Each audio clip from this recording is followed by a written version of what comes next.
रामकृष्णारी. आता रात्रीचे 2:30 वाजले आहेत. आम्ही सध्या जानेफळ फाट्यावर आहोत.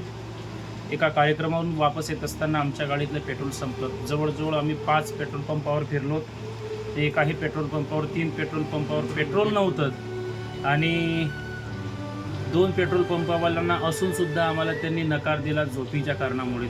ज्या वेळेला जानेफळ फाट्यावर आलोत आणि असं समजलं की आता कोणीच आपल्याला मदत करणार नाही, रात्री इथंच काढावी लागते, त्यावेळेला खऱ्या अर्थाने खरंच सांगतो, भगवंत कोण्या रूपाने सांगता येत नसतो. त्याच भगवंताची प्रचिती आज आम्हाला सगळ्यांना आलीत. ज्या वेळेला जानेफळ फाट्यावर आलोत, त्या जानेफळ फाट्यावर आल्यानंतर आम्हाला खऱ्या अर्थाने या ठिकाणी उमेश भाऊ माने भेटलेत. आज भाऊचं खूप मोठं हार्डवेअरचं दुकान या ठिकाणी आहे, पण जेवढं हार्डवेअरचं दुकान आहे त्यांचं हार्टसुद्धा तेवढंच मोठं आहे, त्यांचं हृदयसुद्धा तेवढंच मोठं आहे. आज आम्ही संकटात पाहिल्यानंतर स्वतःचं दुकान रात्री 2 वाजता सोडून ते आमच्यापर्यंत आलेत आणि आमची समस्या विचारून घेतलीत आणि आम्ही सांगितलं तर आमच्या गाडीत पेट्रोल नाही आहे आणि आम्ही आता याच्या पुढे जाऊ शकत नाहीत. स्वतःचं एवढं मोठं करोडोच्या संपत्तीचं दुकान आमच्या भरोश्यावर ठेवून आमचा एक माणूस त्या ठिकाणी ते सोबत घेऊन गेलेत आणि कुठला तरी व्यक्तीला उठून 4 ठिकाणी विनंती करून त्यांनी आम्हाला पेट्रोलची व्यवस्था लावून दिली.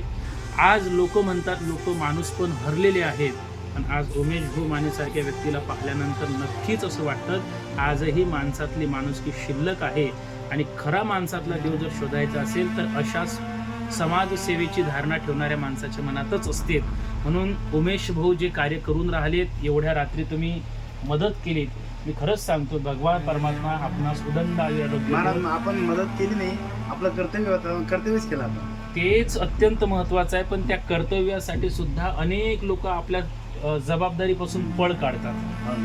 तुम्ही अगदी त्याला मानलात. सद्गुरू गजानन महाराज तुमच्याकडून असं सेवाकार्य आणि चुकलेल्या माणसाला तुम्ही मदत करत राहाल हीच अपेक्षा या ठिकाणी करतो.